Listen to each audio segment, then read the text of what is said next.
Hello, everyone. Welcome to the Knights Watch podcast, where we talk about all things hockey, all things NHL, and specifically all things Vegas Golden Knights. My name is Jacob Holloway. And my name is Alex Clinton. And we are not insiders. We are not reporters. I unfortunately was not blessed with 20 years of sports radio experience or anything like this. We are fans. Alex, what about you? Literally just a fan. You know, reading everything that everybody else is reading. Been a fan since the team's inception. Been in Vegas almost all my life. Only been around the WHL and the ECHL with the Las Vegas Wranglers, and then waited a long time for the Vegas Golden Knights to come into town, and now that's all my whole sports life is dedicated to. So basically, you are a filthy expansion team bandwagoner. Exactly. Saw the colors and said, "Oh boy, look at that gold." Personally, I did not know what icing was, and I still don't know what icing is. I don't think the league knows what icing is. I don't know what I'm cheering for. I'm just there for a good time. No, just kidding. But anywho, welcome to the inaugural episode. We are going to talk about the team. We'll talk about some headlines, and we'll talk about what's currently going on.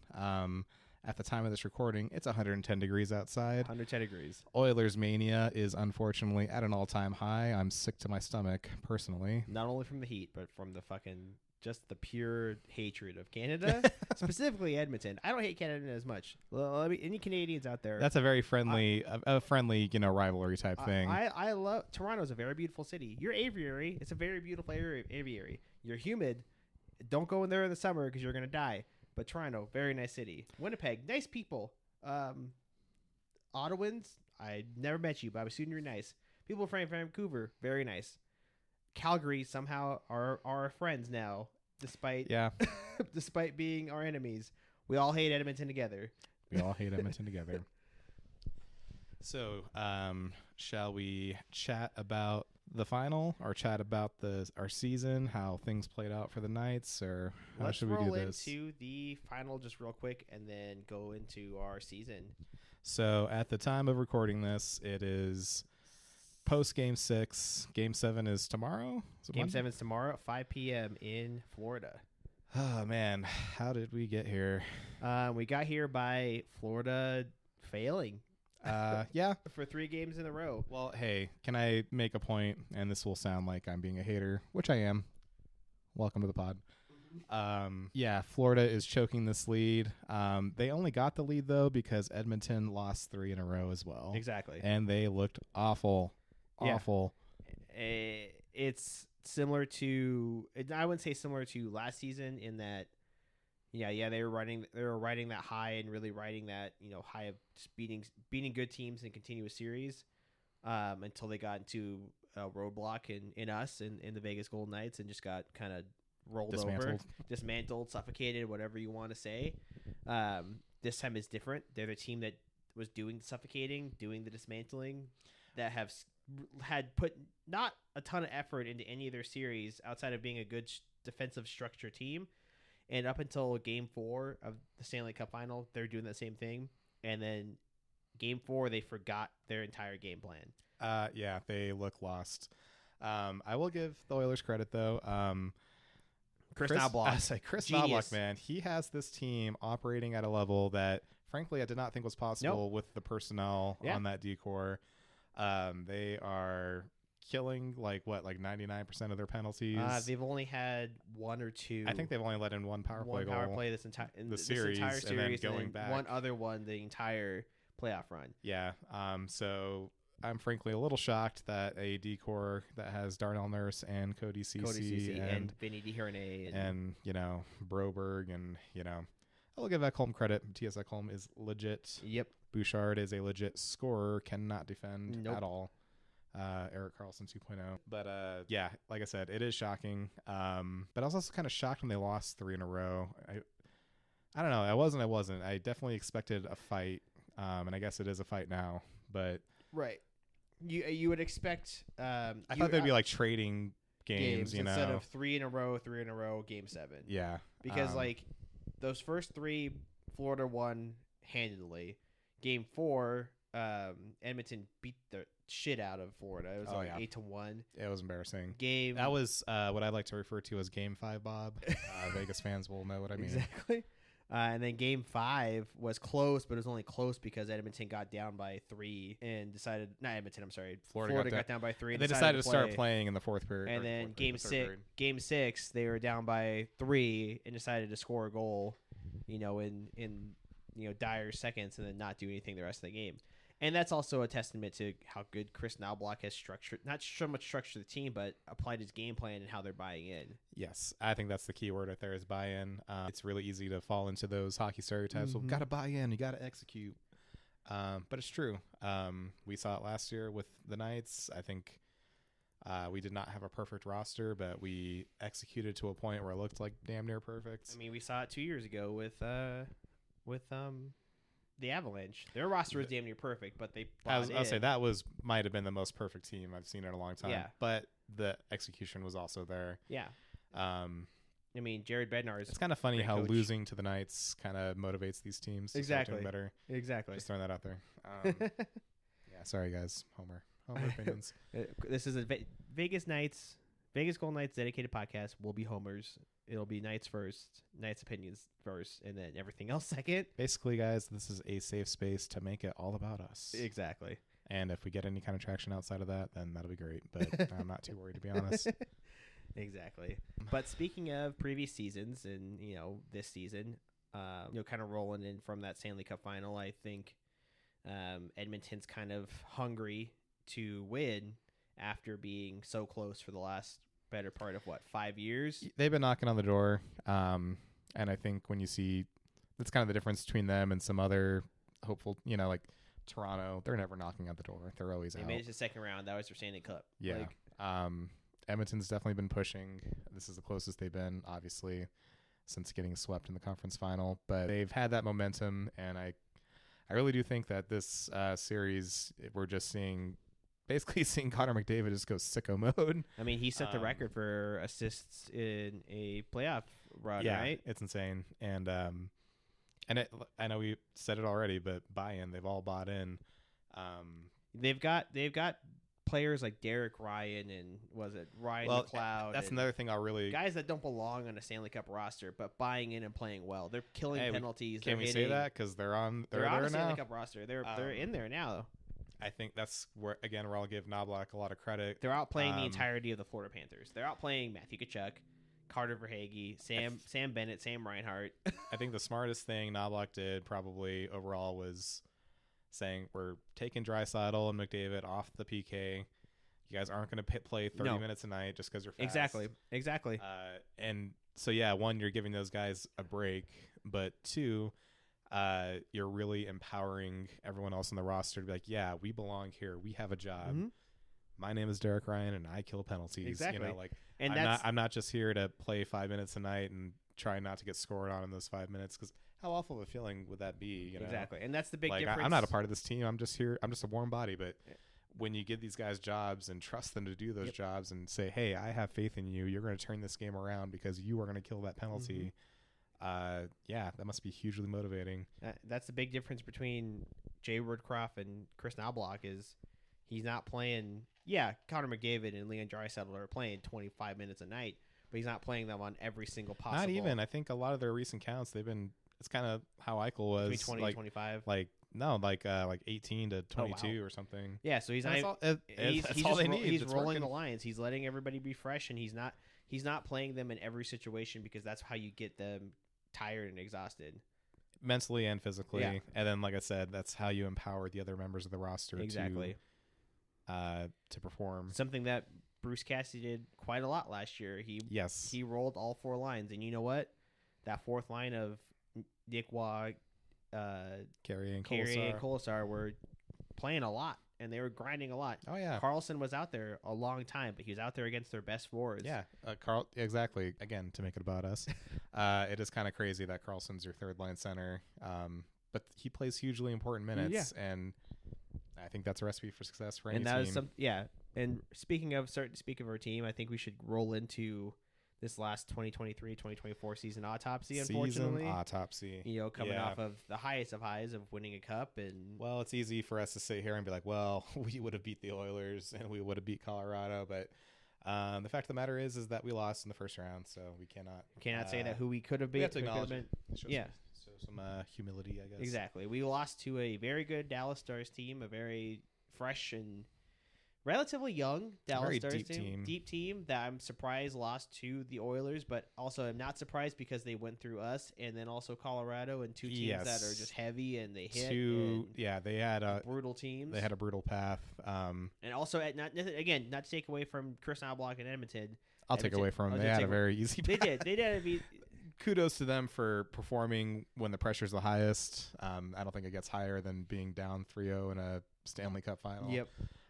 But I will also say, playoffs are a war of attrition, and I sure would have loved to have played LA and Vancouver in the first two rounds. Yeah, before getting to Dallas. I think I mean, it's very much a parallel to our run in, what was that, 2021? Yes, when we got eliminated by Montreal, who only had to play the Jets and then Toronto. Yep. Or Toronto, then the Jets. Yep, and then we had to play Minnesota, who at the time was very good. Was a good team. Extremely good. That was kind of Kaprizov's coming out year. Everyone very was, heavy. Everyone was very hard hitting. I said everyone was a few years younger than they were this year, and they were a very, very Cam Talbot physical was team. Was the goalie for that team, no? Yes, and he was great great that year. He was great that year. Yeah. It was probably his last good year. I don't know if we're counting the first half of this year because he kind of shut the bed. He was all right, but he had a very strong start, year, and that's kind of how he was playing in Minnesota that for year. The entire year. And then we played Colorado a year removed. We went down 2 games and then we won 4 in a row, which that was a titanic effort. Yep. Against that Colorado that team, was that perfect Colorado team. That was against the team that was better. Probably that Colorado team that was better than the team that won the cup. If better or close, I don't know. Close to it. I'm not looking at the line charts right now, but pretty goddamn good pretty team. Insane. And then we won, and then we were beaten down, just completely, destroyed. And we played. Yeah, but to Montreal. To give the Montreal credit and to also not sound pissy, we did kind of shit the bed, and Montreal 100%. Executed at a great level. Yeah. And that's to your point of a good coach. They had Phil Deneau, Shea Weber. A good coach is going to know how to execute that team. And to Chris Knobloch's, credit, he's executing that Edmonton team very well. Yes, I think that kind of also, like you said, is a parallel to what we ran into with Dallas, where they had some defensemen playing at a high level, they had a goalie playing at a high level, and they had a system that was just really suppressing shots. Oh, yeah. That Peter DeBoer shot suppression machine. Yeah. So as we look at that series, what was your main takeaway? It could be someone that underperformed, someone that overperformed, karma. Just what was your main takeaway? I think in the Dallas series, the biggest thing for me was the underperformance of the defense. I also think the loss of Haig early in the series. I think that was game 1, game 1 or 2 maybe. Losing him early, despite him really playing bottom pairing minutes, but pairing with Hannafin with his size, that was a huge loss. You miss a guy that's 6'5", 6'6", 220 plus. Well, he has that reach, and in the post-season presser, Cassidy specifically called that out. He's like, we missed him. We really missed him on the PK. He's huge. He plays 2/3 of the ice. He reaches over and he can cover up the whole goddamn net. Yeah, I remember one of the first games he ever played. I was there in the Fortress at T-Mobile, and I think we were playing the Blues. And he was a 2-on-1 by himself as basically a rookie defenseman, and he stretched his stick out, stretched his left arm out, and stopped a breakaway. A 2-on-1 chance by himself against the goalie. Yeah. And I was from then on, this kid's special. He had the IQ at that young to go, I can use my entire body to cut this whole thing off. Exactly. And you need that on your team. Yeah, and I not just make it all about his size, but I think he also has developed good intelligence on the ice. Good intelligence. He's got a wicked shot. I mean, yes, that size, but he's also got great intelligence. Bomb. Yeah, great intelligence, great size. Great wingspan, and is a good compliment to a guy like Noah Hannafin. Yeah, Noah Hannafin's got the highest of IQs I've seen in a long time. Knows all the angles, knows all the lanes, knows everything where he needs to be. And if he's got a guy of that size that he knows is going to be clogging up, the rest of the ice, he's going to be fine. Yes. I think what I really noticed when he would play with Hannafin is, he could use that size to pivot the puck carrier into a spot where Hannafin could then neutralize him pretty quickly. Yeah. And Hannafin is also great at breaking it out. So someone screams down the wing, Haig takes up 3/4 of the ice, pivots him to Hannafin collects the puck, breaks out, boom, we're out. Yeah. I think, and then back to the overall defense of kind of not so much injuries, but the defense lacking. I mean, Petro didn't have a great of a year, but he also came off of appendicitis surgery right before the playoffs, so that's a huge deal. Can we talk about that for a second? I know we're kind of looking at general high-level overview stuff, but dude, I was so not happy with the treatment Petro was getting from the fans. God, people have a short memory, don't they? He didn't have a great season, but the back half of the season he was injured. And let's be clear, the team didn't have a good season. No, the team overall. It's not just pick a player. It's not just Alex Pietrangelo. Most of them didn't have a good season. Except Marchessault. Yeah, and Carlson and Eichel. Yeah. Everyone else though. Yeah, exactly. That's pretty much it. And then, but coming off an emergency appendicitis surgery, as far as we're aware. So remind me, Alex, you have had your appendix removed. I've had a very severe appendicitis to the point where I had emergency surgery, almost died, and I could not do anything after release from the hospital for 3 months.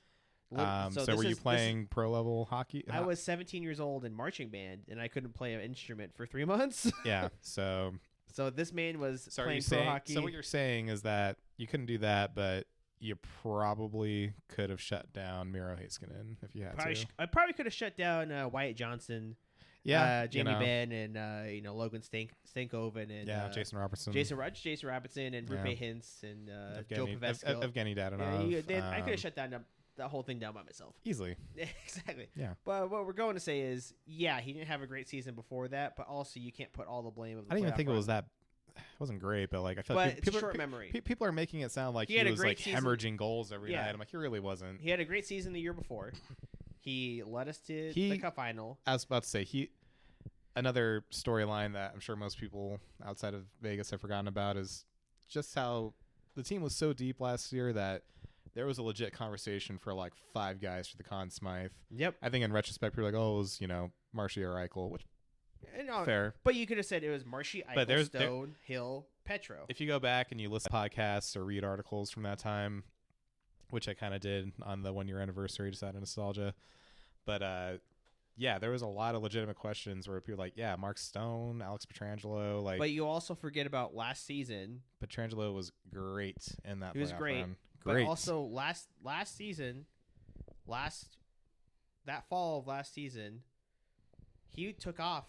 What, a month or two, because his daughter almost died. Yeah. And he came back. He almost retired because of his daughter's sickness. Yeah. And he said, and his wife told him, "No, you're playing." Or someone in his family said, "No." I think once they knew she was going to be okay, they said, "No, go back. You're not retiring." And you know what? He came back better than he was, and then led that team to a Stanley Cup. Yes, he was the leader of that blue line. I love easily. Yeah, I love Shea Theodore, but Petro's Petro. It's his blue line. Yeah. And I still think it is, even with Hannafin here. He's still the de facto veteran. He's the. I mean, other than McNabb, but McNabb's never going to be he'll be a vocal proponent as a vet, but he's never going to be a guy that's like, this is my team. Yeah, exactly. He's not that kind. He's definitely a leader, and he's quiet a mentor. And his performance. He took Whitecloud under his wing. He's one of the best at what he does. Oh, easily.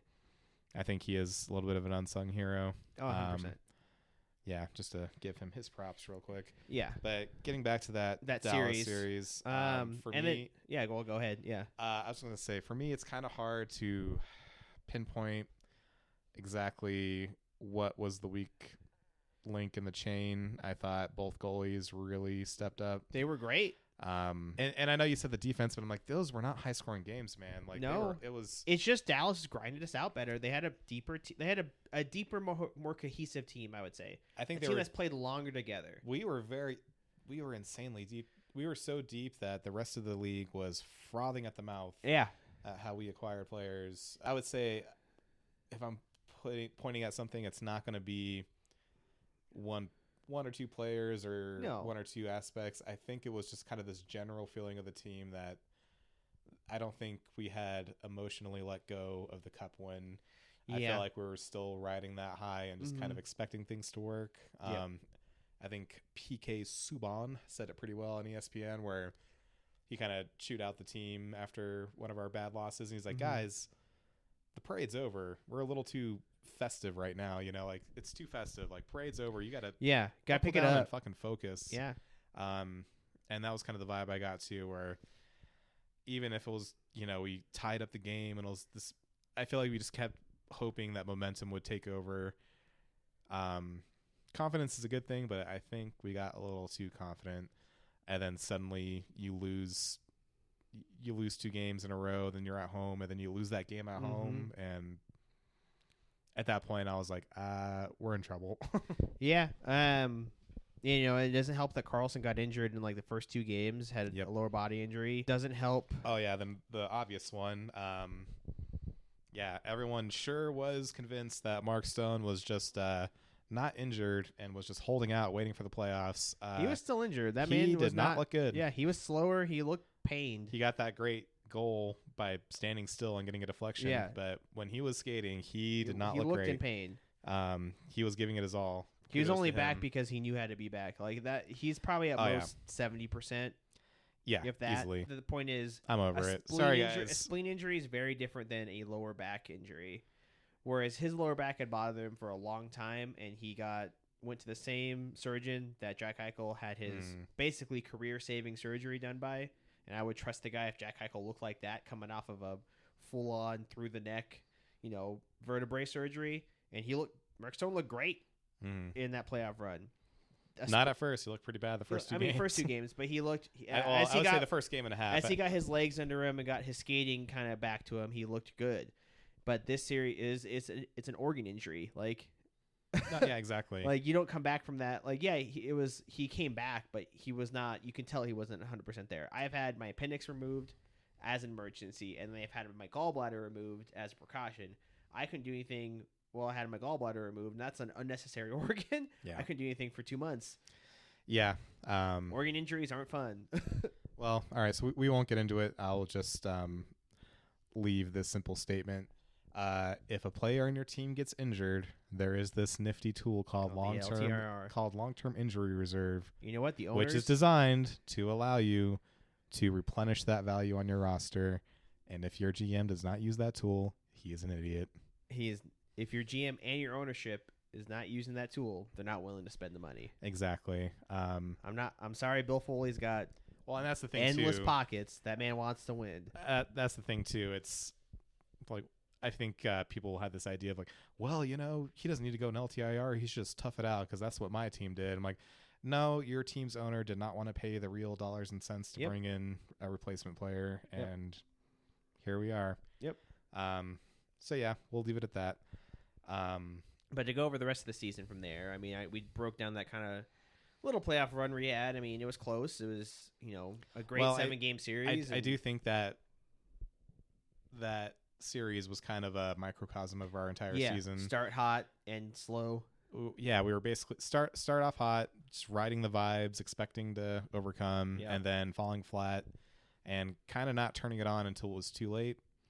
No, I would agree with you. I mean, we won how many games in a row to start the season? Oh, like 10 or something, 9, I think. Yeah, give or take 9 to 10. I forgot where we lost one, but we went like 11-2. Yeah, some insane stat. It was a great start. And then for the first month, and then we hit like December.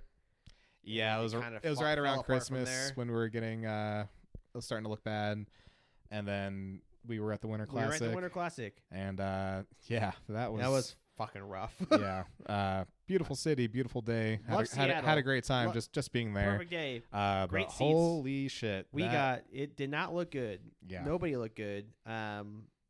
It was funny when not name dropping, but when we bumped into Theodore and Hill on the concourse, I was very tempted to say like, yeah, it looks like they fucking need you down there, dude, because Exactly. they are looking rough. Yeah, fun fact, we bought tickets, didn't realize where those tickets were, and ended up in the section where all the family and friends were. Family, friends, and injured players were. So we got pictures with Shea Theodore, Aiden Hill, saw Ben Hutton. That's how I know to always trust you to buy tickets, because you're going to find the best seat in the house. And hey, if Vegas management thought it was the best seat for them, then it was the best.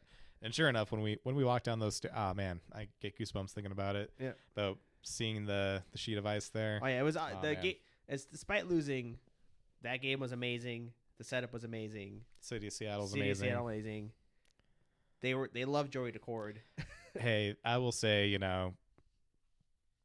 they had I think that they had a rough season. That was probably the only highlight. So enjoy it, Kraken fans. Hey, they'll be around. I mean, Ron Francis isn't an idiot, so they'll be. Yeah, despite what Redditors and Instagram commenters think. Ron Francis took that team to the to the playoffs last year, and then beat Colorado, the defending Cup champions, in first round in 7. So the team's got something in them. They do. I think they just need some scoring. Yeah, but that Winter Classic was a ton of fun, and then I think kind of from there it was kind of just a downhill run from there. It was quite the opposite of our season or of our Stanley Cup run, because the fall of our Stanley Cup run wasn't the greatest. We were all right, but then the spring we were unbeatable. We didn't lose a game back to back. Into the playoffs, into the Stanley Cup run. I think that's going to be a huge point of emphasis with the coaching staff this year is.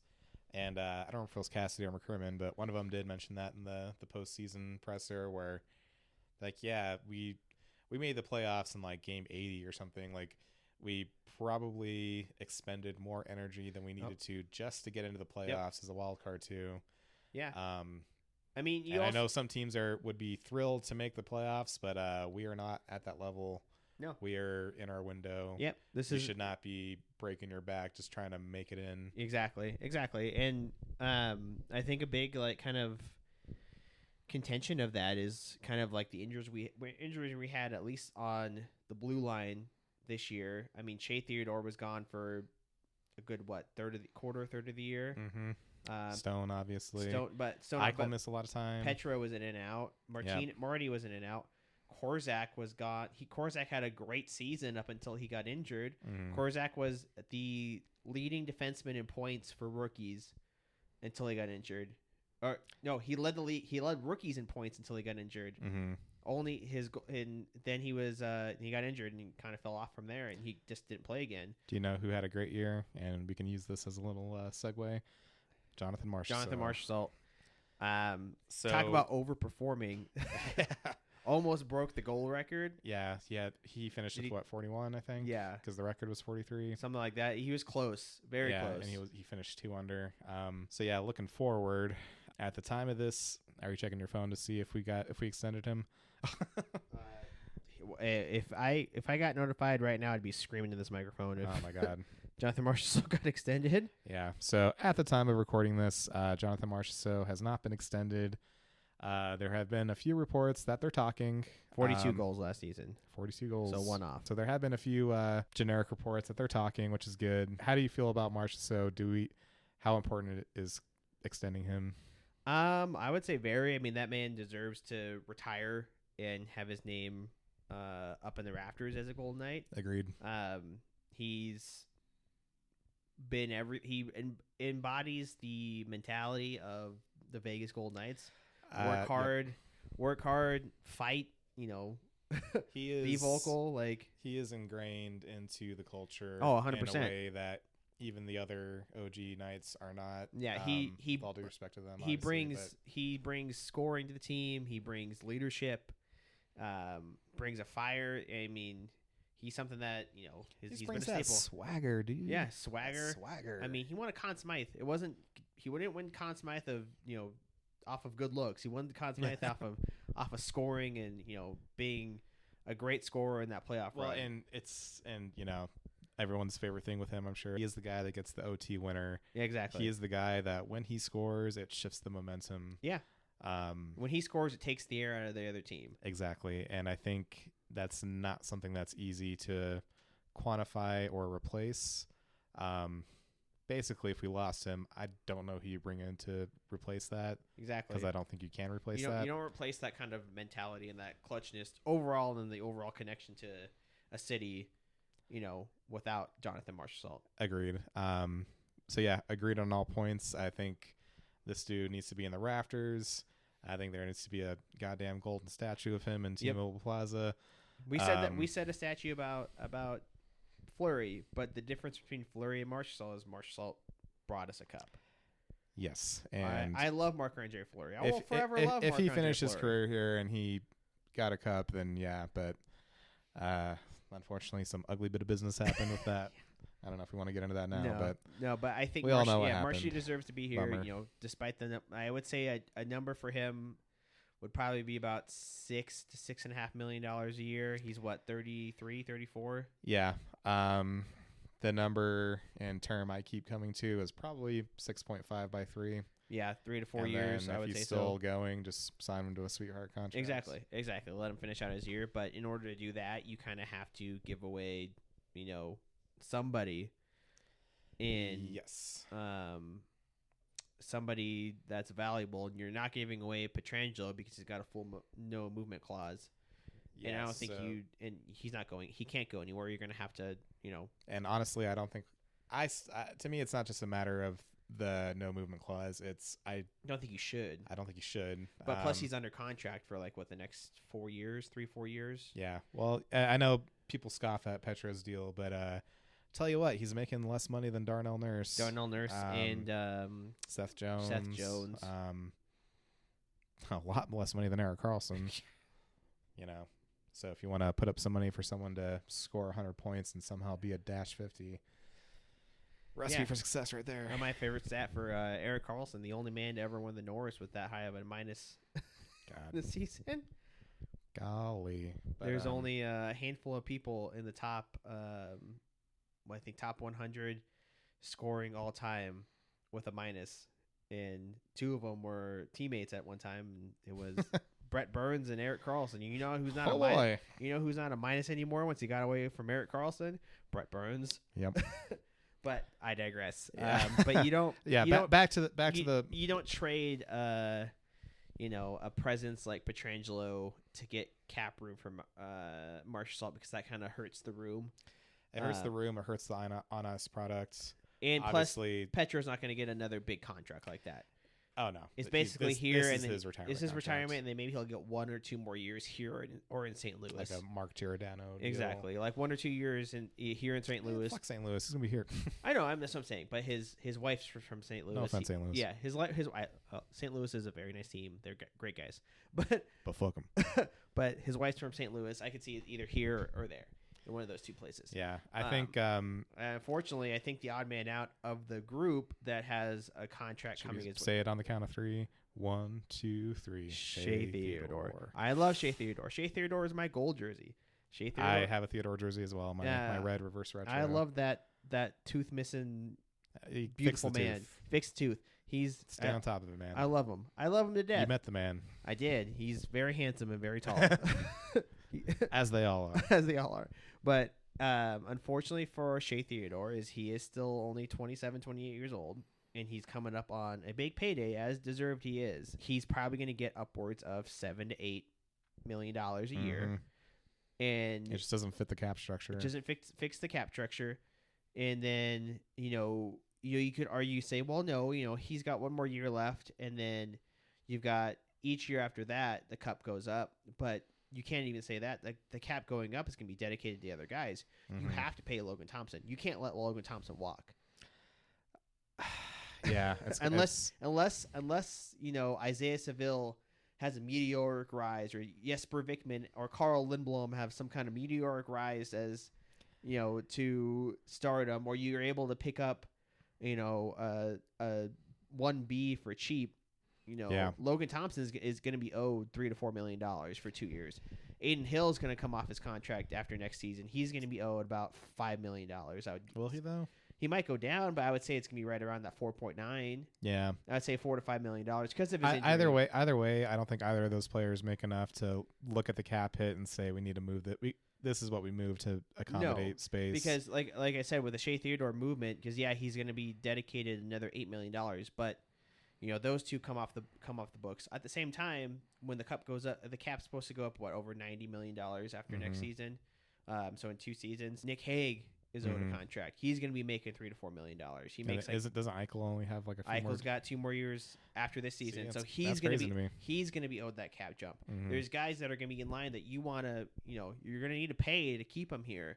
And frankly, I don't think Kelly McCrimmon and Bill Foley are going to be like, yeah, you know what? We traded for Jack Eichel, and he won us a cup. Maybe he wins us a second one. We're going to let him walk. It's not going to happen. No, Once Stone retires, Jack Eichel's probably the next captain of the Vegas Golden Knights. Getting it back to the present, I do think Theodore will be the odd man out. It's just I don't see because how of the math. Yeah, I don't see how you can figure that money. You have to look at it through that kind of objective / killer, cold-blooded Kelly McCrimmon. But you viewpoint. also have to look at what's in the pipeline for defense for what's in the pipeline for the forwards. Exactly. We have Brendan Brisson.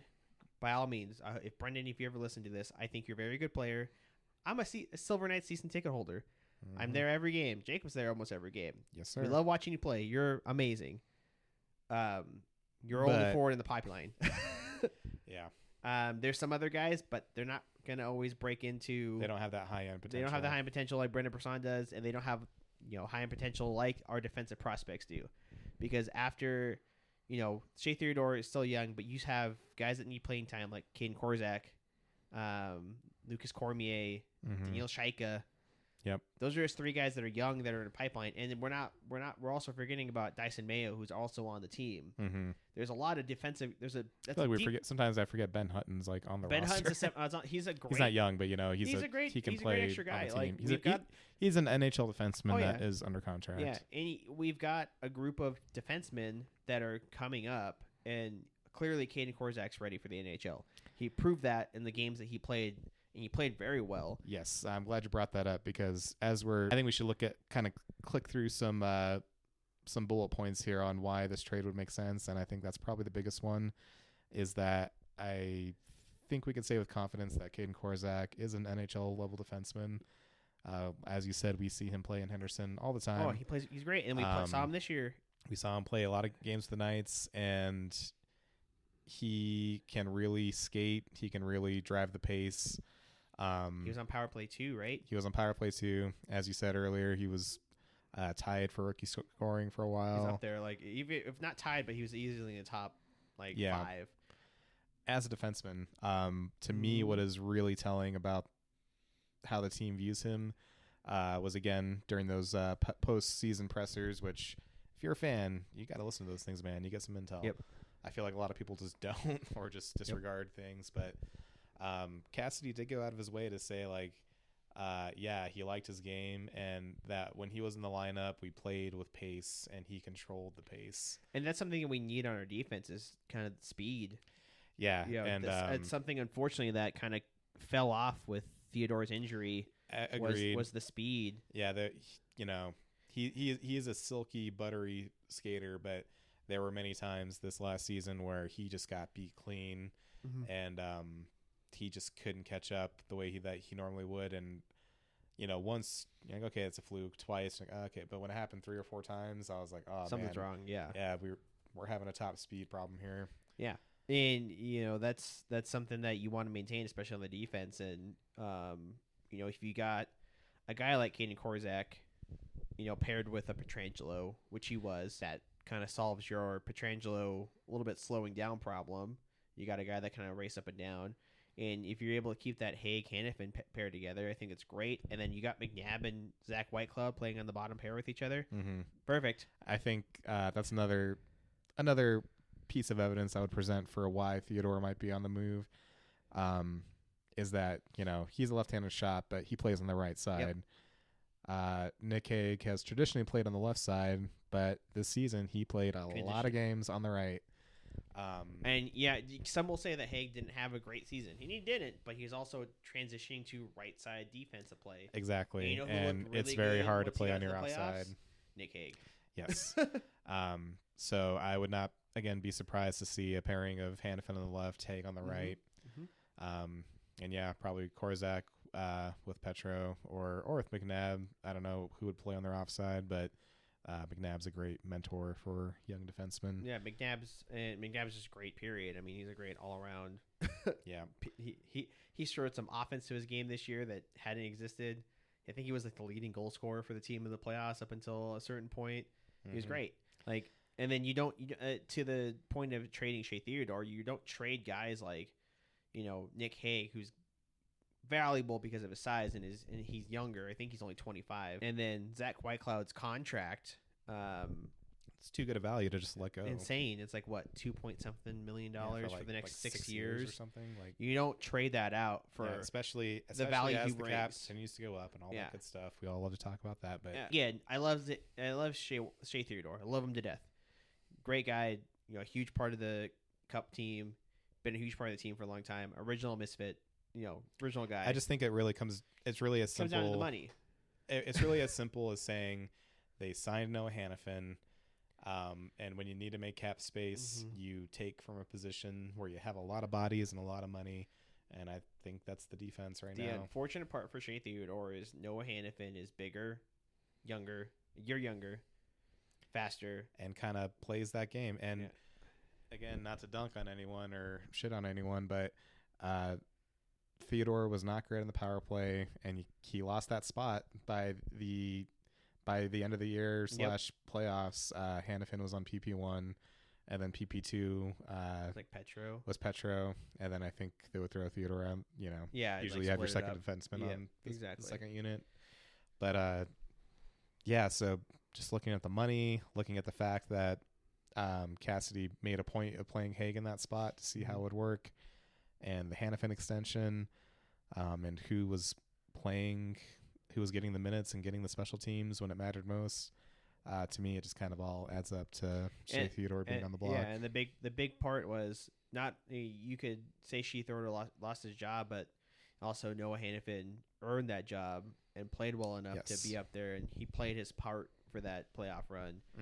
He looked great. He was great. And man, from their quotes, I think management is very high on Hannafin, and they strongly feel that he's on the brink of being an elite defenseman. Yep. He's almost there. I think some time in camp with Cassidy and like the overall system. Yeah, have a nice long summer and have some time stuff. off. Yeah, I think again, unfortunately, that leaves kind of Shea Theodore as the odd man out. And that is, of course, if they can keep Marshall. If they can keep Marshall, exactly. Which I hope they if that comes down to hey Marshall, we can keep you, but here's what's got to happen. It's as hockey fans, you always love to say like, oh, why would they trade that player? We love them, but you also have to look at it as a business. You always have to get better. You have to get younger. You have to get faster. You have to get stronger. Exactly. And that's the unfortunate. That was me shrugging. You guys couldn't see it. This is audio only, but I shrugged. Yeah, helpless little shrug. That's the unfortunate part of the game and of the league is that kind of that ruthlessness. I mean, look at Tampa Bay. There's only they went through a cycle of guys from each. Brisebois is a cold-blooded killer. Yeah, they no Kelly McCrimmon is a cold-blooded killer. Yeah, hate what he did to Marc-Andre Fleury. Won't ever let that go away. Well, that was just a bad move. Yeah, not just because of the emotions, but they don't have to get into it. Exactly. But what got it leads you to winning a cup. Usually that ruthlessness is going to lead you to success and building that team as much as you can to use the tools and everything at your disposal to win a cup, and that's what they did. And if that's what they have to do going forward, that's kind of the unfortunate part. Speaking of free agents that we might lose due to the cap, Chandler Stevenson is also due for a hefty raise. Very hefty raise. How much is he getting paid right now? That man was probably one of the best centermen in playoffs last year, and he was making like $2.7 million. 2.7, not even 3 yet. He's going to double that. Oh, he's probably going to be upwards of 7. Yeah, agreed. Past, because he's still like what, maybe like early 30s, like late 20s. I would love to keep him, but I think Marchessault's the priority to keep. I'd love to keep Stevenson too because of the speed and.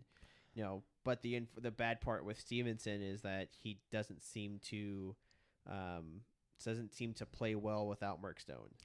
Yeah, he definitely does not thrive when they're separated. That being said, he is a great player. Center, great player, great center, great forward all around. I know we talk about the speed, but for me, the IQ is really high. The Very vision. high. I watched a video the other day just breaking down a lot of. He was so great in the finals, the Stanley Cup Finals. I mean, he kind of set up that. He fucking butchered Florida. Dude. Yeah, he set up those Howden goals by himself, basically. Yeah. I don't think we would have won the cup without him. No, 100%. You need the guys like that, and unfortunately, he's going to get a massive raise as and he deserves. He's earned every penny of it. Every penny of it. He's been one of the healthiest. In my dreams, he'll be like, yeah, I'll stick around for $3 million, but it's not going to happen. This is like going to be. This is his big contract, and he's still young enough to get he's still young enough to get a good 6-7 year, $7.5 million contract. Oh, yeah. And frankly, the fact that he's getting paid less than a lot of the forwards that are way worse than him, yes, is insane. And Bargoon of the century. I don't know what I will say. It's got to be one or the other. It's got to be Marshy or Stevenson. David Penota did report that he and the team talked, but I just don't see a way forward.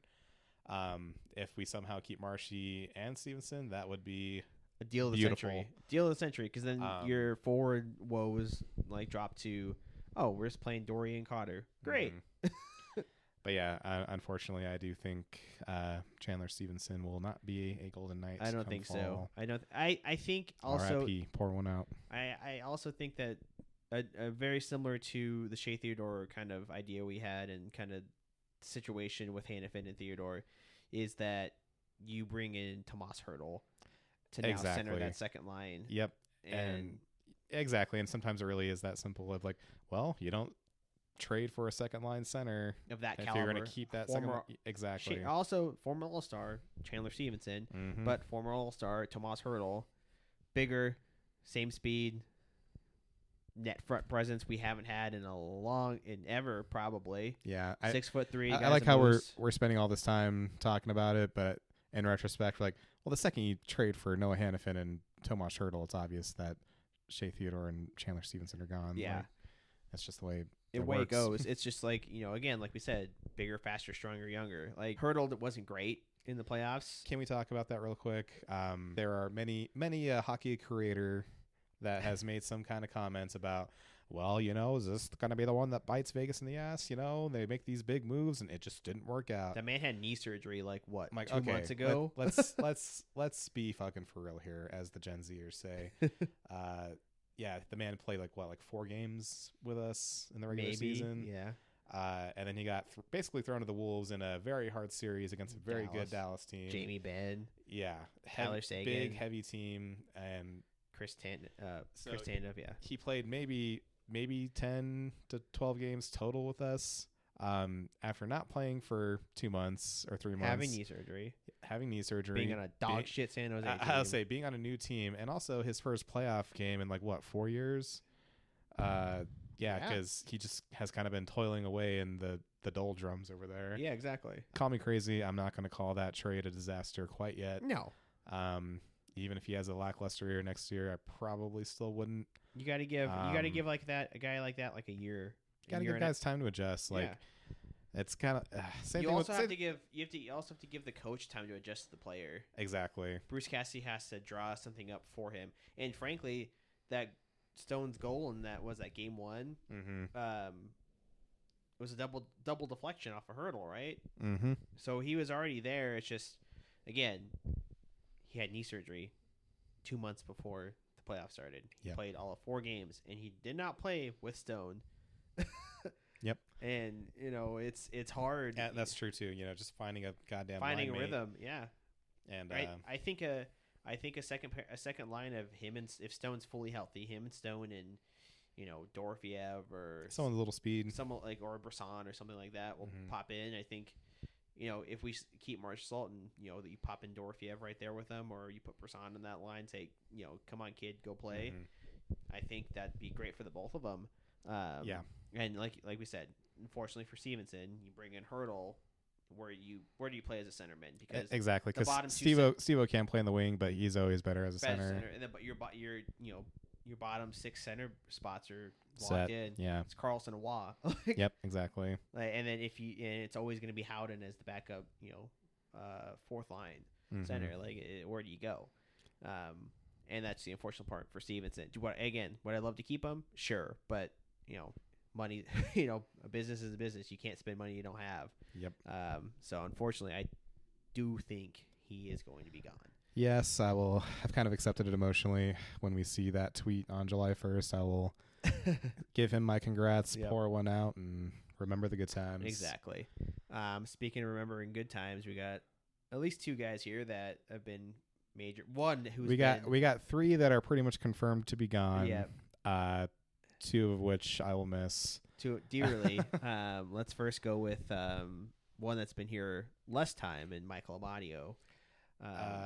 I really like Michael Amadio, and I think I don't want to say we'll regret letting him go, but we might regret letting him go. We picked him up for nothing as a waiver claim. Mm-hmm. And he came into the team, and he's been one word. You want to know what the one word is? Clutch. Perfect. Clutch. I was going to say Amadio? Yeah. He's been clutch the entire time. He's played defense. He's played big goals. He's played two-way. Plays well with William Karlsson. Game, plays great with Karlsson. Scores. To be fair, though, everyone plays good with William Karlsson. I mean, he's beautiful. It's almost like William Karlsson's a great center. Yeah, exactly. But he scored goals. He scored clutch goals. My favorite memory of Michael Amadio is, scoring that double overtime goal in Winnipeg. That was and putting the knife in their stomach. Yeah, that was so tense, that game, dude. Because that was the one that we kind of took that lead. Yeah, we were at the time the Dollar Loan Center. Now the Lee's Family Forum for the watch party. Fellows, we went from predatory loan shark to liquor stores. I'll take That's how it goes out here in the Wild good old West. Vegas. We were there watching that game, and there had to be a couple thousand people there. I'd say. Because what's the capacity on that place? Like 6,000? Probably like 8, I think. Yeah. Give or take. It was a good crowd. But good crowd. Plus, they had the football field out, so people were sitting in the middle. Kids and everybody was running around, and that arena was so tense, dead silent, just watching the game. And Amadio hits it and just erupted. Yep. And, catharsis. What was that, game 3 or 4? I want to say that was game 3. Was it? Because they beat us at home in beat game us at 1. home, then we beat them 1, and then 3. I think that was 3, and I think we were up, and then it was OT, right. And then I think 4 we won pretty cleanly. Yeah, and then when it came back to Vegas, we're like, all right, buried them. Yeah, let's watch the funeral, the funeral pyre. Let's fucking throw Connor Hellebuck's corpse on the fucking on the wood. Farewell. It's like that ending. It's like that. You'll have a good playoff one day. It's the Ewok funeral scene in The Pretty Empire much. Strikes Back. Yep. Not The Empire Strikes. Return of the Jedi. Sorry. It might be more fitting to say throw fucking Kevin Blake Wheeler. Where did I get Kevin from? Throw Blake Wheeler and Pierre-Luc Dubois on the pyre and say farewell. But yeah, I will definitely miss Ammo. He's great. I mean, Italian Stallion. He there's a few games in the regular season that he came in and scored clutch goals really late to basically save our season. Yep. And he played with speed, and he got pretty good at forechecking. Which, by the way, forechecking is a skill. I hate it when people just say like, "That's just Keegan Colasar. That's just physicality." No, you have to know how to do it. You have to know how to angle your body. The next man in where to this go list and when. A very key player in a forechecker, and that's William Carrier. This one is gonna hurt. Yeah. I think William Carrier, outside of like Jonathan Marshall, like of the misfits, outside of Marshy and Karlsson, William Carrier is my favorite Golden Knight. Yeah, easy to see why. Dude's big, plays hard, fast. He's got elite. He's got deceptively elite good hands. Puck carrying, elite. Like you don't push him off the puck. Like, oh no, it's the trademark Carrier move. He gets behind the net. Yep. He's holding the puck out with way one out arm here, and you can't get to him. They still can't separate it, and then he always goes for that wraparound goal, and it never works. Hey, he got one. One. I'm so glad he got one. I think it's literally the only wraparound goal he's ever scored, but he goes for it at least once a game. A guy like that's gonna. It always creates chaos. A guy like that's gonna get paid like $3 million, $3.5 million a year. Well, it's kind of like how we said with Stevenson. He's earned every cent. 100%. Of that new contract. He's still pretty young, isn't he? He's still like only 26, 27 years old. I think so. Fairly maybe young. a year or two older, but Yeah. UFA for sure. Oh yeah, 100% UFA. Yeah, that's gonna hurt. I am a little worried about the effect it will have on the fourth line, but on the other hand, and here's why I'm kind of okay with it, and maybe why management's okay with it. The dude cannot stay healthy. No, I don't think he's played more than 50 games in a long time. He was on a goal career goal pace last year, and then he got injured, right? Mm-hmm. Like he had like a goal. He had like 20 something goals before he got injured. I think that was the cup year. Cup year, but he was on a better pace. He was a shade under 20. I think he was on a better pace than the cup year too, though. Last season he was on a good pace. I don't remember exactly what it was, but again, you get injured, you miss 30 games, and he's every last 2-3 years he hasn't been fully healthy. I think it's also pretty clear that Paul Cotter's kind of been groomed for that spot. 100%. I know. I think we were discussing earlier. A lot of people. I know, and I certainly got frustrated with Paul Cotter at times this year, but I think it's because he was probably playing minutes that he shouldn't have. He was on the second line a lot. Due to the games that he exactly out of necessity, but the games that he played on that fourth line, I thought it was a really natural fit. And he plays exactly the kind of game that they need to play there. Yeah, he's fast, he's strong, he's willing to forecheck. I think he just needs to improve his decision making. I mean, and then again, he's still like only like 21, 22. He's I think 22, 23 maybe actually, but he's still very young, And I think under Bruce Cassidy, he's just going to learn, a lot more. And if he's willing to buy into being that, bottom six forechecking guy, I think Bruce is going to love him. Mm-hmm. So he'll be effective. And then what's one more? So last forward this one we are confirmed to lose. He said it. The man said it himself. Anthony Mantha. He's gone. He's gone. I don't know if there's much more to say than he was scratched in the playoffs. He took that second round pick and took he's a gone. shit on it. Like I don't want to be a hater, but he didn't play well. I mean, I think that's also like. Can I tell you what was potential? Can I tell you what my number one concern with him was when we traded for him, and it turned out to be right. He has all the tools, as they say. He has the body. Big dude, good hands, all good that. Speed. But the effort level, dude, like not there. He would just glide around like a fucking sailboat, never bending his knees, never skating. It's like he knows he's better than everybody else on the ice, but he doesn't apply himself. Well, I'm wondering if this is what happens when you play with aging Alexander Ovechkin. He's like, oh yeah, just hang out in the neutral zone, wait for a pass. No need to come back. Exactly. Like just stay at the line and hopefully someone pops the puck to you, then you can go on a breakaway. You'd hope. But yeah, ton of potential, but just he's gone. He's gone. End of story. He's gone. So in RFA, we do have obviously is Pavel Dorofeyev. I think we're gonna sign him. Probably for like $1 million and change. I think so too. I think it's gonna be kind of like a prove it, like are you you're going to be in the lineup the entire year. He almost proved it. He just got injured. Jacob Trouba fucking concussed broke his jaw.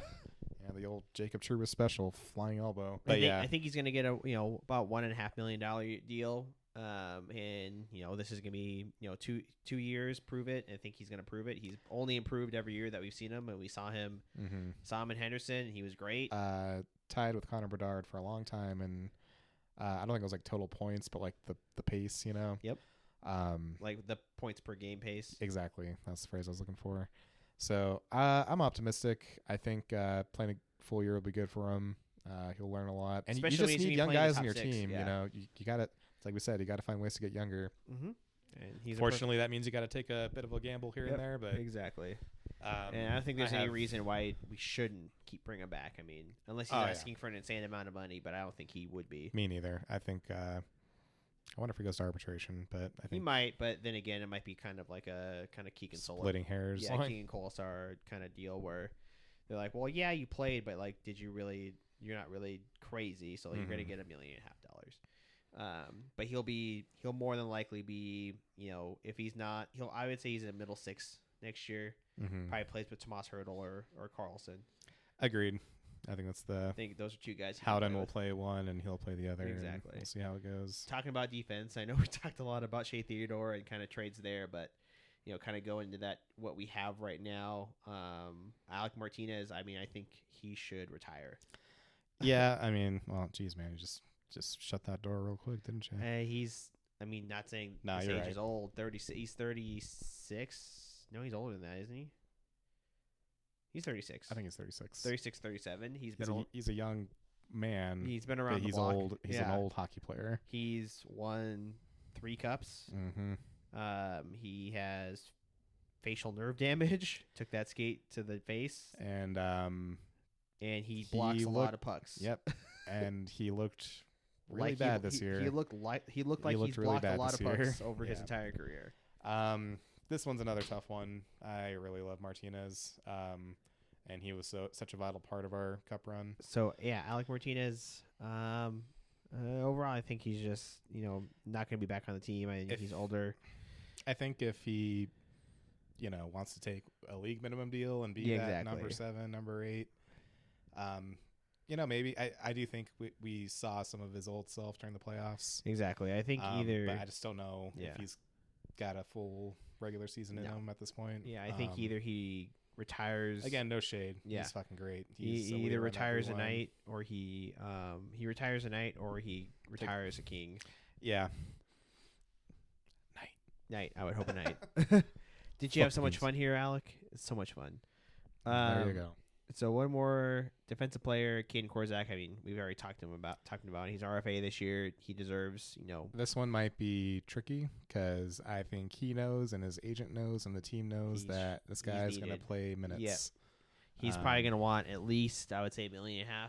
Probably. But you can also argue, hey, you didn't play as much. You played here and there. Very true. That's probably why they kept him out, frankly. Exactly. So he's gonna get a good probably like 2-year contract at like $1.5 million,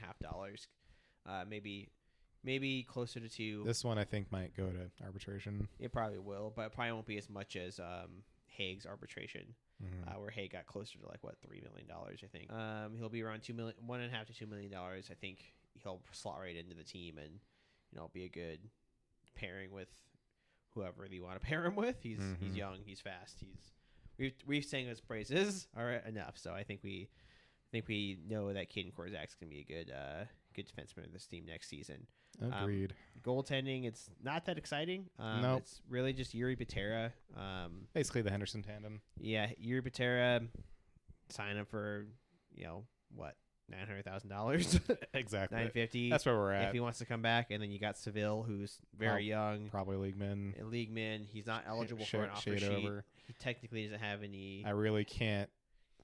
I don't know how his agent could ever justify an amount more than Logan Thompson, which Logan Thompson makes literally nothing. So. Yeah, and then plus with you've got Vikman and then Vikman, and then you also I think have Carl Lindblom coming over next season. Mm-hmm. Can I float one goalie idea by you? I don't know if we could make this work with the money or how it would unfold, but what if we let Patera walk and we somehow got Chris Drieger? I would take him as an AHL guy, because he's playing in the Calder Cup Final right now, right? He's playing decently. I mean, I've seen him play. Yeah, we've seen him play. He's decent in the AHL. I don't think he's ever going to be an NHL guy, but he has that NHL experience. I was about to say he was that last year in Florida. He was really good. I was expecting him to be the full-time NHL backup. To be honest, I thought so too, but then you got Joey Decord. Yep, Joey. He was great. But yeah, Seville, Patera. I think those are just kind of like you sign them. If you don't, go find a AHL backup, and then those are the kind of contracts where they just kind of get announced one day, and you just go, oh, cool, yeah, we brought him back. I got some business done. All right, there we go. Love them both.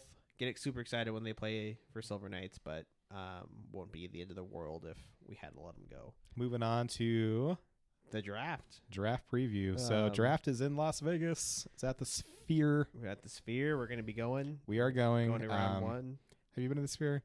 Never been to the Sphere. Never been to the Sphere. I think that's any other locals listening will understand, but I feel like that's something that people from out of town chronically don't understand. I'm like, no, I haven't been to the Sphere. Why would I go to the Sphere? I don't have $300. I don't go to the Strip. The only times I go to the Strip is to watch a Knights game. Yeah, I don't have casually $300 to drop on a nature video or like to go watch U2.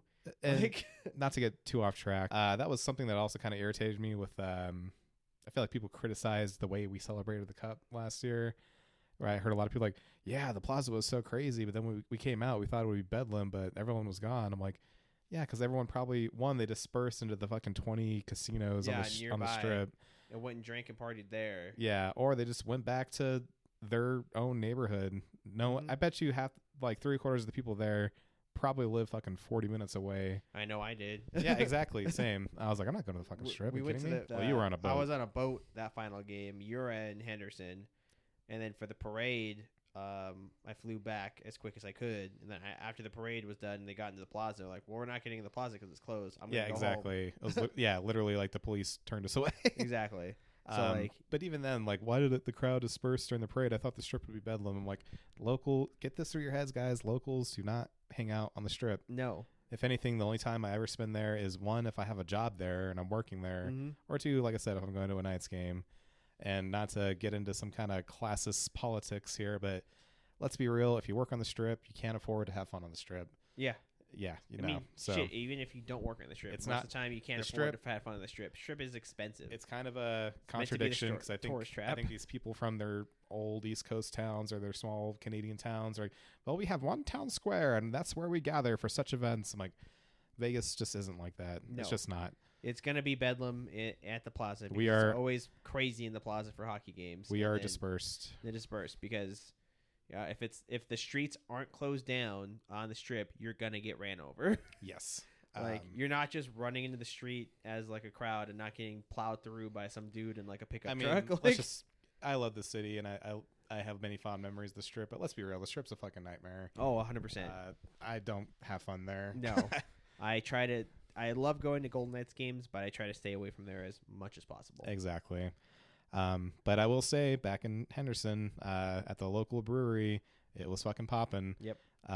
There was cars honking their horns and flags on cars and people spontaneously cheering and fucking hugging each other and losing it. Basically everything that you expect from a cup win. It just happened to be 40 minutes away from the strip because that's where we actually live. Yep. Those are the people that I actually watch the games with. Yep. That's the family. Exactly. So I don't know. Take it or leave it. Who cares? We won. Exactly. We won. But to that draft, at the Sphere, we have. I am excited. Very excited. This is a good excuse, I guess, to go see it. We have pick 19. So late in the first round. That's a first round exit right there. Think we trade up at all? Don't see a reason why we would need to, unless. Here's what I'm thinking, and maybe I got this wrong, or maybe I'm just being too hopeful. So there are two teams ahead of us that need veteran defensemen that have communicated that they are open to trading their first round pick. Mm-hmm. As discussed earlier, we have a defenseman that we need off the books who is a great player and a great guy. Yep. That I think either one of those teams would be happy to have, and that is the New Jersey Devils, which I believe are 10th overall.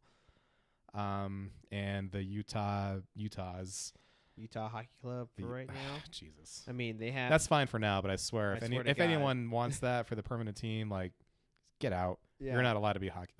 This isn't soccer. Generic, like, it's so boring. They do. They have one defenseman under contract. It's Shea Weber. Oh, so the corpse Shea Weber is under contract. Yep. Got it. So they don't have anybody any defenseman under contract for next season. Mm-hmm. So. Yeah, you could spend that. We would have to package it with something. I don't think they would just take Theodore, though. I mean, they would take Theodore in the first round, and. Well, that's the thing. I don't think they want to. They're trading the first round. They need roster players. So I don't know what else we could afford to give away. All I'm just saying is I could see it, especially because the draft is in Vegas, and I could see management be like, "Let's give them the old razzle dazzle." Right. Let's get people excited after our first round exit. Yeah, I mean, I could see, obviously Theodore in our first rounder, and then I don't know, the signing rights to Michael Amadio, like maybe something like that, and then jump up for that number 10 pick, and that'd be reasonable. Or number 10, or where's Utah at, like in the top 15? Like 5 or 5 to 6. Yeah, it's pretty high. I mean, Utah's reasonable, but I think they might hold out for like some giant deal with the Devils. I do think that 10th pick they don't need at all. Oh yeah, they really don't. They need that roster pick. players. They need defensemen and depth forwards desperately. I think that 10th they need to make the fucking playoffs. Is what they need. I think that I think the last thing they need is a highly skilled 18-year-old. Yeah, to not play for them for the next 5 years. Mm-hmm. They need a defenseman. If that's Shea Theodore, if that's somebody else, then they'd be very well to get rid of that 10th pick for that. I just don't see as like a priority to trade up. Trading down, I could totally see. Just to kind of replenish the draft. Yeah, grid. exactly. Get some picks in the second, third round, and because we only got pick 1 and it's 6 and 7 this year. Yeah, I was gonna say. On that note, are you worried at all about the current state of the draft grid, the cupboard, as they say? Not as long as we win. Yeah, I would say have, I'm not worried yet.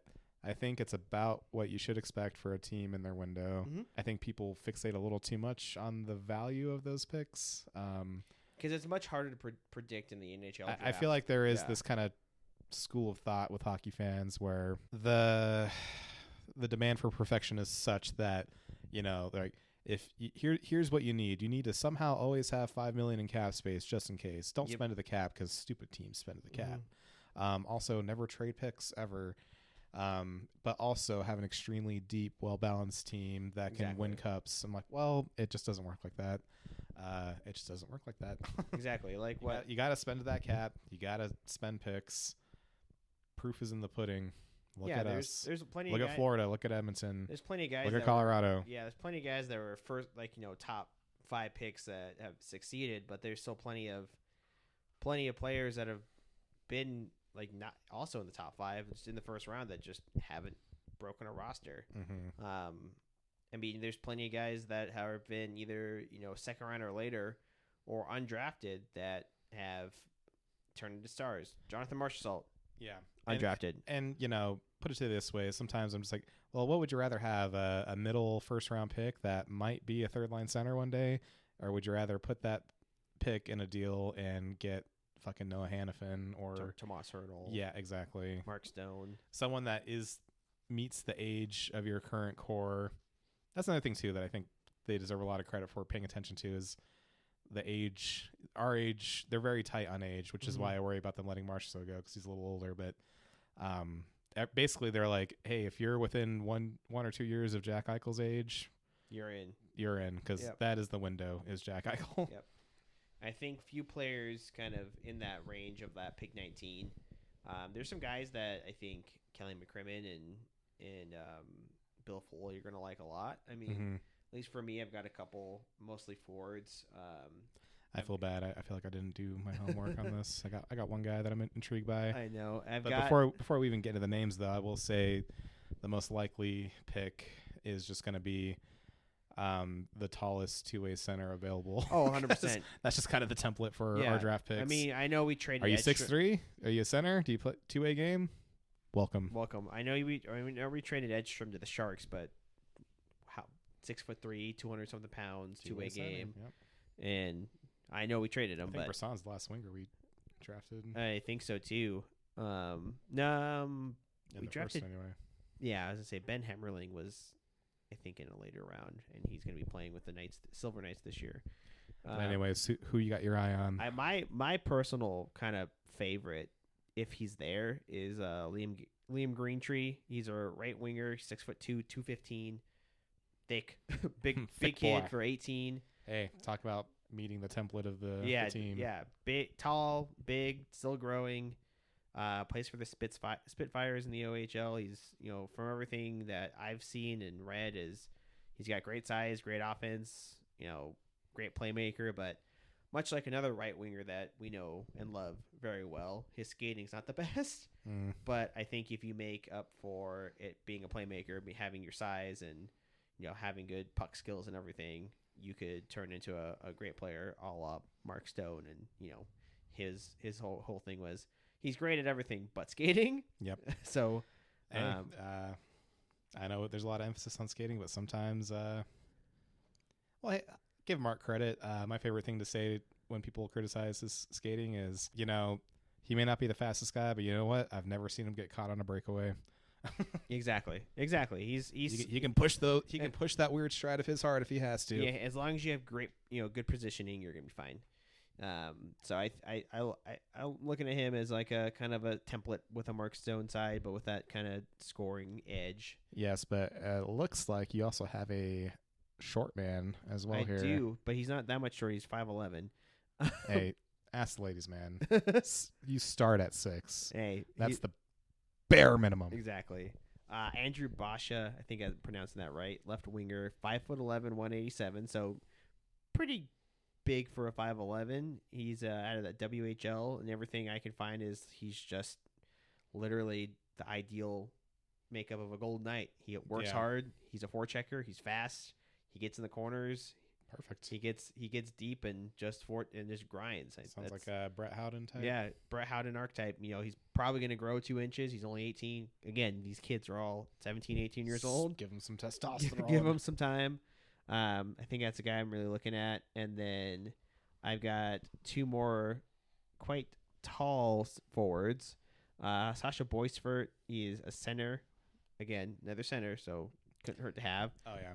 He's 6'2" out of the USHL, but everything I read from him is there's really nothing bad about his game other than not being as an explosive skater as most could be. But then again, he's two-way, got a good shot.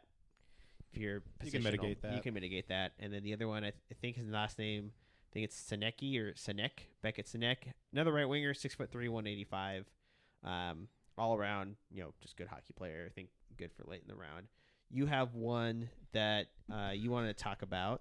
Yeah, again, I obviously did not do my homework. But the name that intrigues me that I'm not even sure if he'll still be available. He's kind of all over the place on prediction boards. Some people have him going at like 10. Some people have him going at like 25. Trevor Connolly, I think, is pretty intriguing. He is a winger, but I did want to read a little bit of his scouting profile and let me know if this archetype sounds familiar. Connolly is a burner. Give him the puck in space and he makes things happen. Some of that is skill. A lot of that effectiveness rests in the details. It all depends on what's in front of him. When confronted by a defender playing a tight gap, Connolly dictates their momentum, changing lanes and cutting across his opponents as they react. If the defense sags, he gets inside. That sounds an awful lot like Chandler Stevenson to me. Yeah, fast, shifty, smart. I think the big minus with him is maybe the attitude. This, from what I've read, is that he's born in California. Yeah. From what I've read, he's been on 3 or 4 different teams in the last 4 or 5 years. Of course, it could be like he needs to get better playing time with a different coach. It could be a variety of things. Some said that his attitude or his personality is like a little grating, but they said the same thing about Matthew Barzal, because he went into the draft, or they went and someone scouted and he decided to go play like horse around or something, play with his team, like just mess around as a teenager with his teammates after a game. Well, I was about to say, like, go fuck yourself.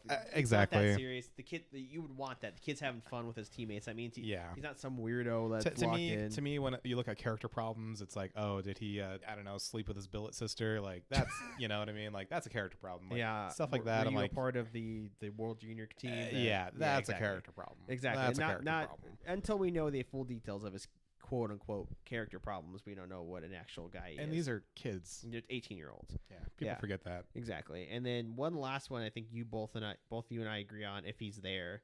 I've heard him, like, again, go from all the way from 10 to the 20s. Is Anton Siliev from the KHL. He is 6'7", 210 pounds. That's a fucking Frankenstein right there. He is a fucking monster.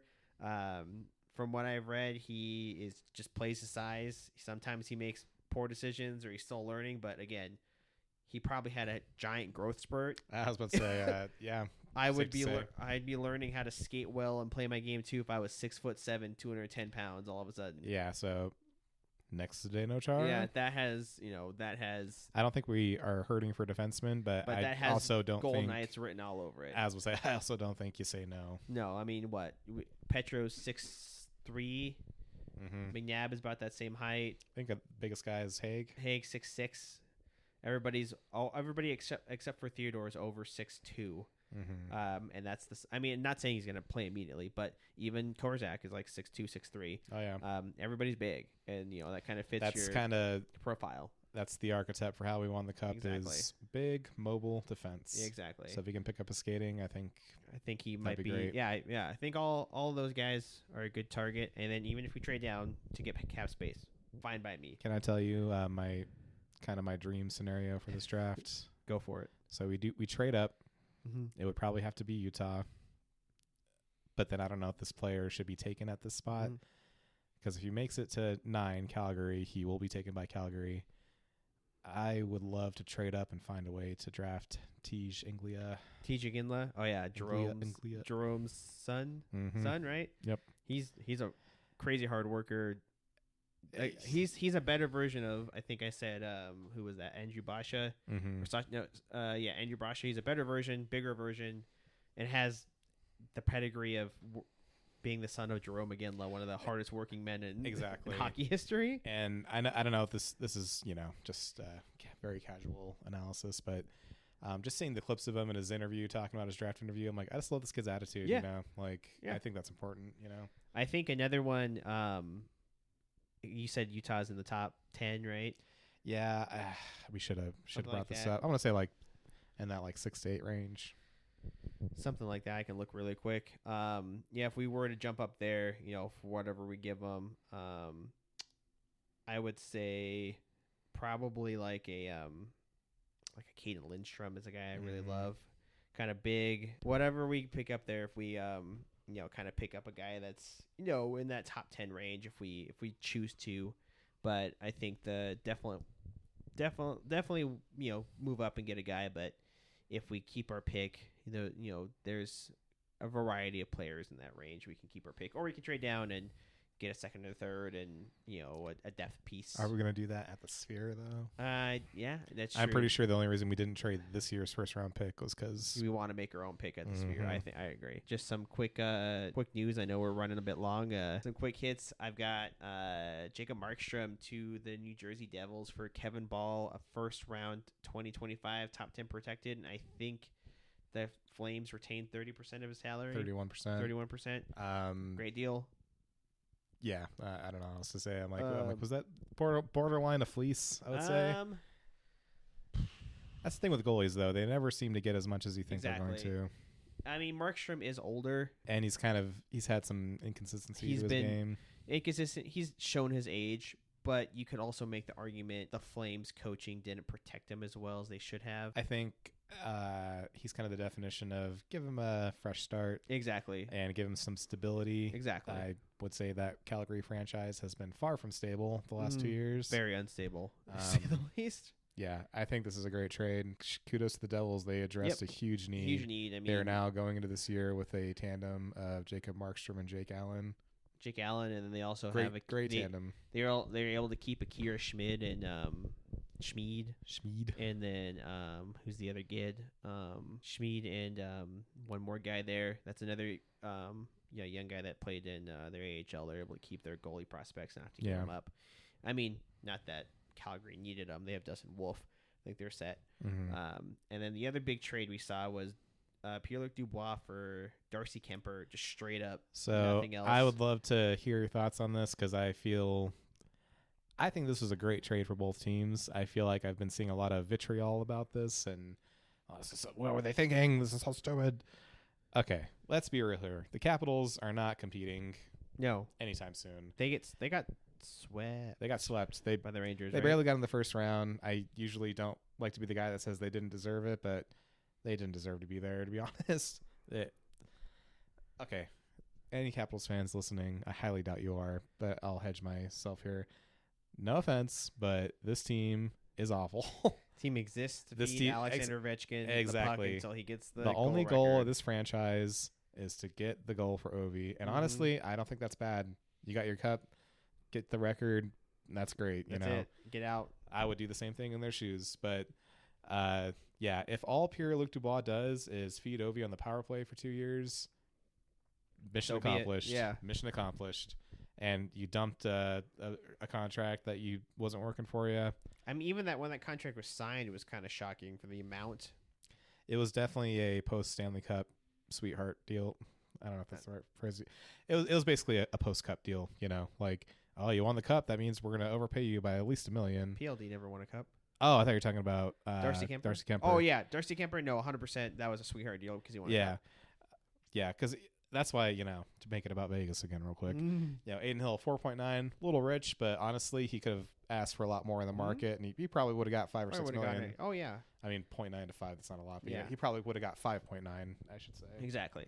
No, the Kemper deal, definitely a sweetheart deal. Like, you won a cup, you're fine. PLD contract, I don't know what LA was thinking. Okay, I so get the trade. I totally get the trade. Don't get me wrong. I understand the trade. Although Gabe Velarde and Alex See, to me, I'm like the opposite, where I'm like, I understand taking a risk with the dollar amount, but what you gave up in that trade, that was kind of brutal. Great. Gabe Velarde, man, he's gonna both be great players. Yeah, incredible and then players. Campari, which he's still young, but But Velarde's gonna be in that top 6 for a while. I will admit, when that happened, I was like, that's a kind of a shocker of a deal. But at the same time, I was like, you know what? If you're in the same division as Connor McDavid, you need center depth. Mm-hmm. And I was like, I get it. That way they have a 1-3 punch of Kopitar, Dubois, and Deneau. I'm like, that's a great center core. Unfortunately, PLD doesn't play up to his ability. Yeah, I think that's safe to say. PLD's got all the talent in the world. Got the size, got the speed. It's got sad the hands. because he was on Empty Netters last year, and I was like, oh, this guy seems chill as fuck. Yeah, seems like a nice guy. Seems like a cool guy. But it's kind of like Mantha, man. I'm like, he just sometimes I'm watching it, I'm just yelling out, try. Exactly. Try. Like, you could do so much more if you just kind of applied yourself for just a little bit. And granted, I think LA in general wasn't a great situation last year. True. But LA structure is more of like not so much his kind of game where it's skate down the ice and score. It's more of like, well, that's the thing. He can defend, and he can really lean on guys in the corners. Yeah. And I think that last year, and it's not like he's been bad for a while now. His last 2 years, he had 2 good years, and then last year was kind of the first stinker. Yeah, I don't know. He's just perplexing, man. He's just got a ton of potential that doesn't go anywhere. I think it's a great trade for both sides. It was a smart move. Both guys have to get out of their situations. I think Kemper is going to be better in LA. I think the defensive structure of LA is going to be good for Kemper. Mm-hmm. He was great in the defensive structure in Colorado. Yeah, and I know he didn't have a good year last year, even though Cardberry had the team playing good defense, but I just think he needed a change. Yep. And he was injured last year too, right? I think so. Yeah. He was so great in Arizona, and then he was okay in Colorado, got injured in the playoffs, but made it to the finish line, and then was just never great in Washington. Yeah. But point being, LA's goalie situation is so awful that I think this is a welcome upgrade. 100%. Yeah, I totally agree. A few more things. The Jeff Skinner buyout that's been floating around. He's got 2 or 3 years left on $9 million. Just bite the bullet. Until you come out from I know he had a little bit of a resurgence, but it lasted 40 games, and then he had 4 goals and 43. Until you get out of under the contract, you're not making the. I mean, Buffalo is just perplexing in itself, but just do it. Get out of it. Let go of the past. Exactly. Let go of the past. Let him go get paid $1 million to be a bottom 6 guy. Be like Oliver Ekman-Larsson. You're probably making too much money and being asked to do too much. Go be a depth scorer. Yep. On a team and on a good team, and you'll be fine. Yep, exactly. Then we've got the Sens push for Linus Ullmark.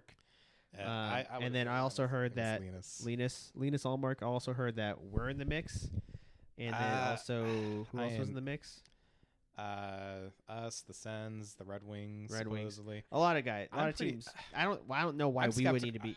We don't need to be there. We've got 2 good goaltendings. I understand the Senators. Oh yeah. But until the Senators figure out, and the Wings, I understand both of those. Those guys, both teams need goalies. Until the Sens are going to have to buy out Joonas Korpisalo, and they're going to have to figure out what the hell they're doing on defense. And that team's just got to figure out what it's doing in general. Yeah. Not to be a hater, but I'll be a hater for a second.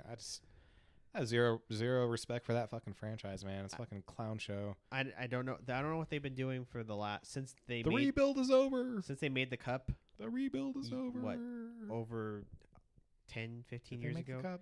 with Craig Anderson, but that was a long time ago. Yeah, well, Their cup run. But every year you're like, oh yeah, they built. I mean, the DeBrincat year, you're like, oh, they brought in DeBrincat. They've got Claude Giroux. They got a good team, and they shit the bed. yeah. And then DeBrincat. I don't even think that team was that good. That was my whole thing.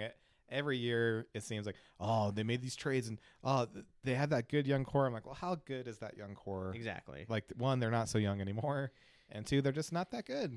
Like, they're fine. They're not great. And Brady Tkachuk's a good hockey player, but he's getting Not paid great. $8 million a year, 8.8, some crazy number. Brady, you're not your brother. Okay? Yeah. I'm sorry. Yeah, it's he scored 30 goals over the last couple of seasons, but his penalty minutes have only increased. To me, that team is just the definition of got overhyped by Canadian media, and for some reason that convinced everyone that this collection of mediocre players was actually a playoff team. Mm-hmm. I feel like if they do make the playoffs, everything would have to go right for them. They'd have to get several lucky breaks. Yep. And they need to add pieces. And the Eastern Conference in the regular season is just so brutal. Like, yeah, I mean, it's hard for you to get in. It's a conference of extreme highs and extreme lows. Exactly. I think Detroit would be a great spot for Linus Ullmark. I mean, oh yeah, they've got the assets to do it. They've got young guys that they can trade out that haven't played in the NHL yet, and they not desperately need. I mean, their goaltending's not terrible, but they Alex need a Lyon's guy. a good backup, but I think that'd be a good spot for Ullmark. And then a couple trade rumors. Mitch Marner. I'm at the point where I'm like, I don't think it's going to happen. Hockey World moratorium on Mitch Marner's name, please. Yeah. I'm over it. I agree. I don't think it's going to happen because he has no movement clause and it's a huge fucking contract. Exactly. $11 million. I could only see that working if the Leafs retained half. Yeah. And then, well, it's funny, and you hear Toronto media people talking about it, and they're putting together these trade packages for him. I'm like, you're not getting that back. You're lucky if you get anything back. Yeah, because no one wants a fucking $11 million cap hit for a guy that cries during the playoffs. Yeah, they have to jettison somebody. It has to be Mitch Marner. Like, well, he's obviously the logical choice, but I think you and I both know that team is, despite all the noise and all the rumors and all the bluster, they are just going to do what they always do, and they're just going to run it back.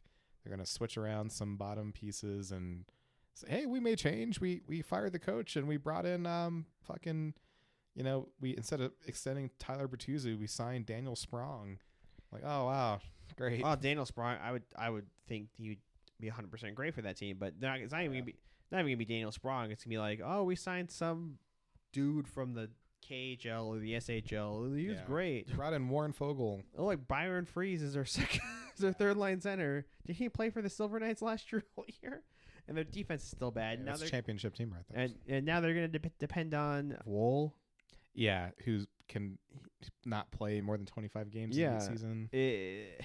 Sorry, this is turning into a dunk on Toronto session. But it's point being, like I said, I don't think Marner's going anywhere. I don't know. You're just not going to get the money. They're not going to be able to jettison the whole contract, and they're going to be like, well, if we retain 50, we want 3 first-round picks and this and this and this, and they're like, no, go fuck yourself. What do you say to rumors, quote unquote rumors? I'm not convinced it's actual rumors. I think people just throw Vegas into every trade. I would never want, unless, again, like I said, unless they retain 50% of Mitch Marner's contract, and then we get a third team to launder another quarter, and we're only paying him 25% of his contract for the next year or two.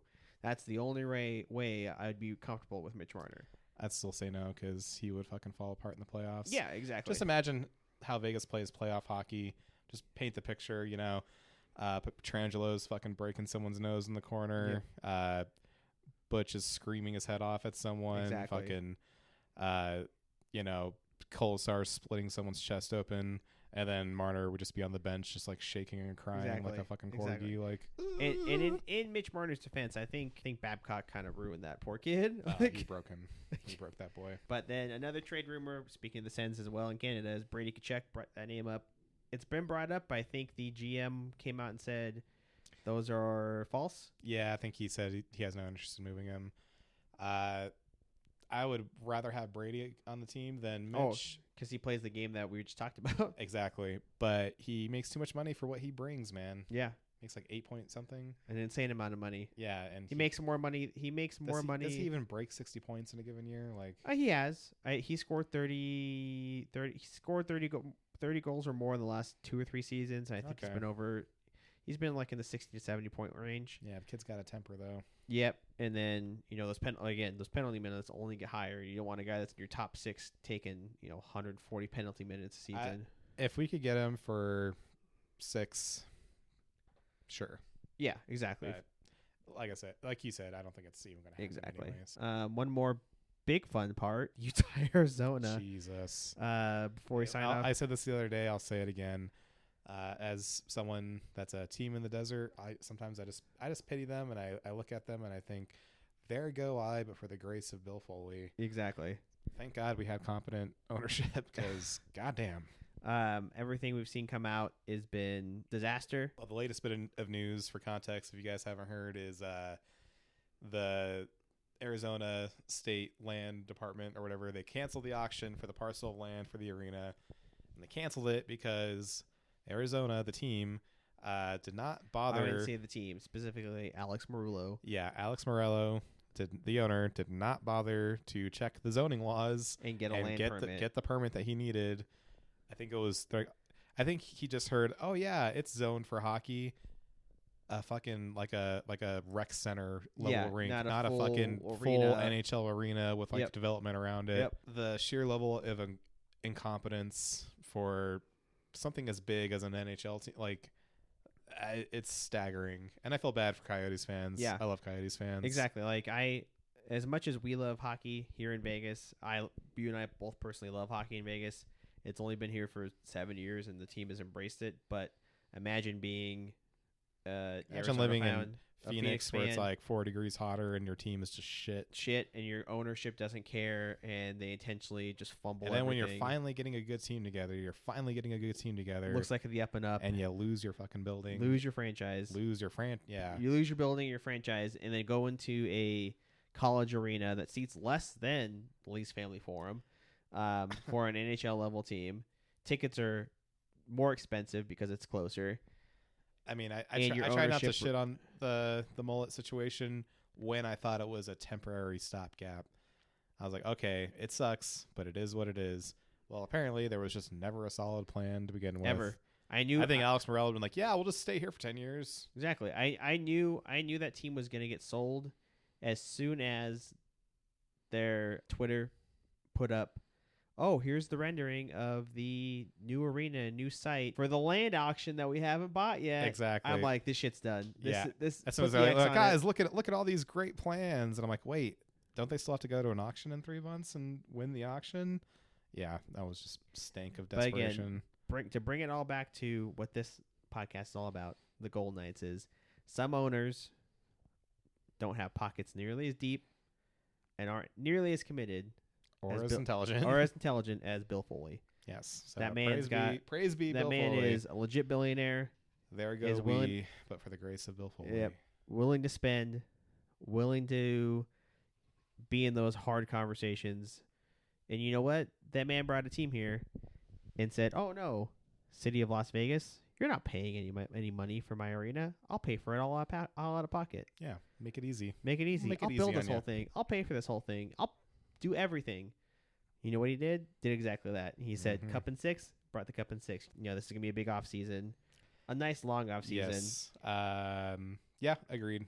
I hate to say it because it sounds like loser talk, but I think when we missed the playoffs and we had the first full off season in a long time, basically in our existence, we won a cup next season. Exactly, and I think it's because everyone was rested and recharged and refocused. Sometimes that's all it takes. Like this club has played a lot of hockey in the last few years. I mean, look at the Tampa Bay Lightning. I mean, exactly 2 cups, another final, and then have been in the first round, but a lot of hockey. Jack Eichel now for the first time in his career. Yep, good for him. A lot of hockey. Yeah, so I think take the time. Get reset, get refreshed. I think we will still that and just get that emotional distance. Like, hey, it's over, guys. Like, let's relax for a little bit. Because last year, they got their rings like the day before the season started, and that's the hard part with the hockey season is the Cup final last year ended on the 13th, on June 13th. We're about to be, Game 7's tomorrow. Game 7's tomorrow, and then camp starts in 3 months. But you should early to be skating and practicing again in August. You're gonna have these guys that are playing now, Edmonton and Florida, are gonna have a month and a half off. Yeah, they're gonna be fucking exhausted. Oh yeah. Like, I know we came out hot, but like I think again, like you said, we're riding that crazy high. It caught up very quick. But yeah, I think having that emotional distance from the Cup and be like, all right, that was great and all, but let's do it again. Let's focus on the moment. Exactly. And I do think that losing in the first round, and then seeing the conference final be 3/4 teams that you eliminated, and seeing them still play hockey and still get all this love and attention, I think that lights a fire in a 100%. Professional athlete. Yep. I agree. And then we'll be here every week through the summer. Yep. I think it's gonna satiate both you guys and our hockey needs. Next there will week probably be a slow period, as there always is after free agency. When next week we'll talk about the draft and we'll give you our news and notes from there, and some free agency talk. Well, yeah, because free agency is July 1st. Yeah, is that the Monday? That Monday, right after the draft. So, if you're not signed by Sunday, you're not getting signed unless you work a deal out in free agency. Yep.